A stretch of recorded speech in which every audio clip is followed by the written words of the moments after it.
a ideia de que você tenha que respeitar cegamente a ciência e que você não possa questionar a ciência é uma ideia completamente... Isso é uma ideia genocida, entendeu? Se é para... Eu não gosto de usar essas palavras genocídio, mas, e acho absurdo o uso da palavra genocida como está hoje no Brasil, mas se é para chamar alguma coisa de genocida, essa ideia é uma ideia Essa genocida. ideia. A ideia de que você deve respeitar a autoridade sem questionar é uma ideia genocida. Seja essa autoridade uma autoridade política, seja eclesiástica, seja científica. Então, assim, esse é o... mas eu não sei, Leda, para mim é um negócio tão absurdo que às vezes parece que a gente está falando sozinho, né? Então, mas eu vejo assim com esse choque, assim, né? Com essa... Agora, claro, no livro, eu estou aqui um pouco mais empolgado também, uma live e tal, mas no livro eu tento fazer um argumento mais teórico, histórico, eu cito vários livros, tudo isso que eu falei aqui tem várias citações, enfim, é um trabalho acadêmico, né?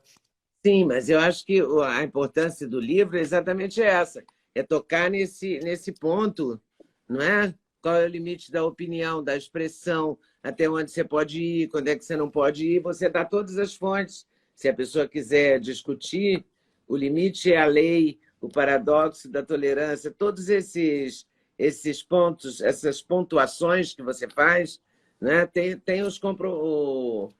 como é que eu vou chamar isso? A comprovação. Você pode buscar a fonte primária, né?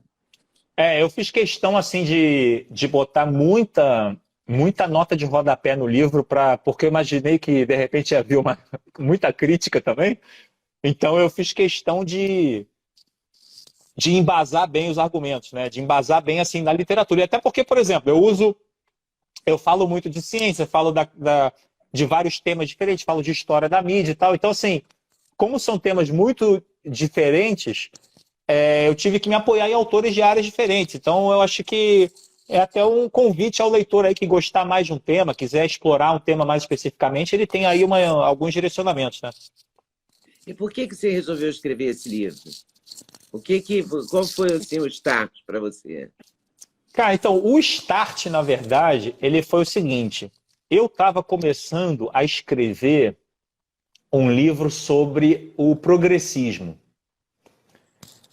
Que eu vejo hoje o progressismo, a esquerda, né, especial progressista e tal, ela caminhou para um rumo extremamente autoritário, né?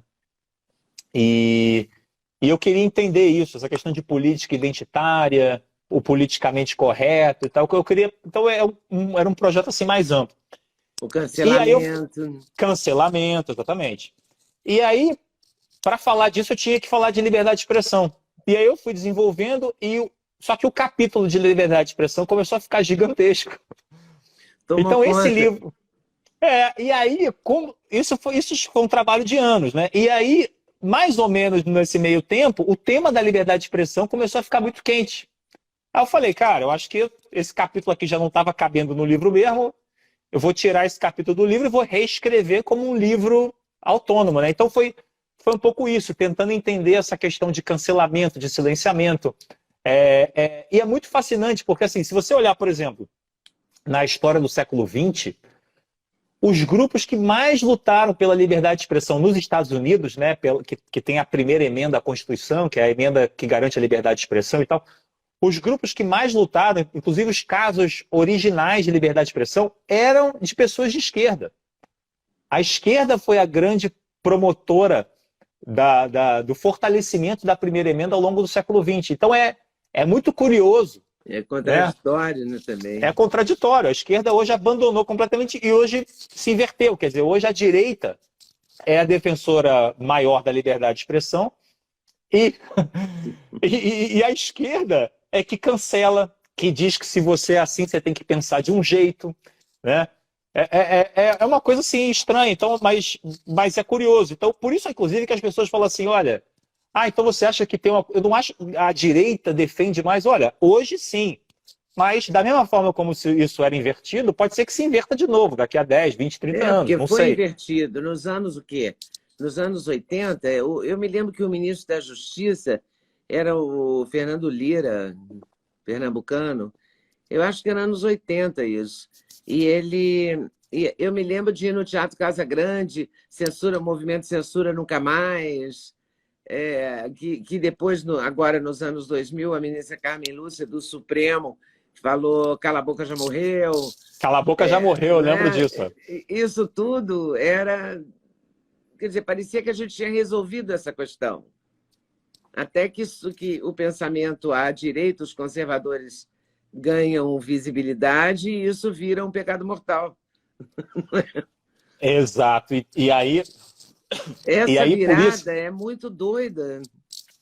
Não tem outra expressão para isso. É muito esquisito mesmo. Tempos estranhos. Então, aí... Você passa de um lado para o outro da história. Você vira... Né, sei lá, você vira reacionário. Quando você defendia a liberdade de expressão, ali tem 10 anos, 8 anos, 10 anos, e você era legal.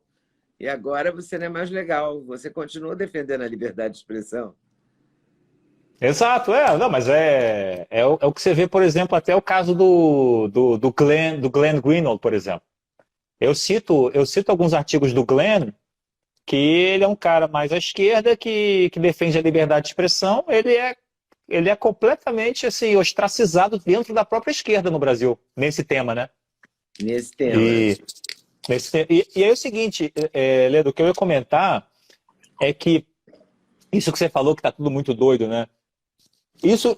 Por isso que, assim, ao longo do livro, quem for ver aí, fazendo aqui um jabá aqui do livro, passa. Mas é o seguinte, se você... Aí, ó. Mas é o seguinte, isso foi uma coisa que, ao longo do livro, ele entra numa coisa mais de muitos exemplos e tal, sobre liberdade de expressão, especificamente. Eu falo sobre as defesas, as teses da liberdade de expressão e tal. Tento analisar os argumentos contrários assim com honestidade, né, levando assim, a melhor interpretação do argumento oposto e tal. Só que é o seguinte, chegou uma hora que eu precisava explicar isso que você está mencionando agora. Tá, mas o que está acontecendo, né? Por que agora? Por que dessa forma? Então, os últimos 2 ou 3 capítulos do livro, ele já entra um pouco nessa coisa mais sociológica e política, assim, né? E o que é interessante é que é o seguinte, me parece que há alguns elementos aí, alguns deles que já existiam e de repente a gente só não tinha percebido que eles não tinham morrido ainda na política e na cultura brasileira, que é o seguinte... Como assim? O primeiro deles é o seguinte, boa parte da nossa vamos dizer, da nossa classe urbana escolarizada, ela se pensa melhor do que o povo. Isso aí, assim, eu vivendo aí Zona Sul do Rio de Janeiro, isso aí, assim, é uma coisa... É claríssimo. Isso aí não preciso nem explicar, né? Eles acham que são melhores do que o povo. E aí você vê gente falando isso e tal. É preciso civilizar o povo, é preciso civilizar o Brasil. Isso aí é parte do processo... eu não acho que é uma coisa inata, obviamente. Acho que é alguma coisa da cultura dessa vanguarda aí de escolarizados urbanos que acabam aprendendo isso aí de alguma maneira. Então, a crença dessas pessoas não é uma crença na democracia. Eles não acreditam que a democracia é um processo aberto que definirá o seu próprio rumo. Eles não acreditam nisso. O que eles acreditam é o que a gente pode chamar de democracia tutelada. Eles acham que a democracia tem um rumo específico. E o rumo específico é o rumo dos valores dessa classe urbana. Deles, e os valores dessa classe urbana são os valores progressistas. Entendeu? Então, assim, eles falam assim... E você não tem o direito de discordar. Não pode. Não, se você discordar, você é reaça, fascista ou ignorante. Entendeu? Você tem estudo publicado... Agora tem muito isso, né? Você é extrema-direita. Extrema-direita. Fascista, né? Fascista. Bom, então, o próprio ministro do Supremo falou que quem for ao 7 de setembro, quem se manifestar em 7 de setembro, serão os fascistas. Exato. Que você ouvir isso. É preciso empurrar a história. Mas peraí, empurrar para que lado? E quem é que define qual é o lado, qual é a direção? Não é a população, a democracia não é do povo. Então, assim, tudo estava muito bem, até que a democracia produziu Trump, produziu o Brexit, produziu o Bolsonaro. Opa, aí a democracia não serve. Mas peraí, a democracia tem que. Você pode não ser simpático ao Bolsonaro, mas você precisa reconhecer que ele foi eleito. Ele é o presidente legítimo, foi o que a população escolheu para si. A democracia funciona assim. Mas não é o que esse pessoal pensa. Não é o que a vanguarda de escolarizados urbanos do Brasil pensa. Não é. Eles se acham uma classe melhor moralmente, porque eles são tão desprendidos que querem salvar o povo de si próprio. É um salvacionismo, é um messianismo, é um paternalismo, uma condescendência. Então, assim, no fundo, esse problema aí sempre existiu.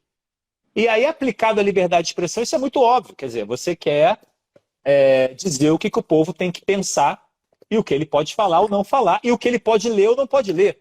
Porque vai que ele lê coisas erradas que contaminem, né, a sua mente. Então você quer tutelar as pessoas. Isso aí é parte do caráter autoritário dessas classes urbanas no Brasil, né?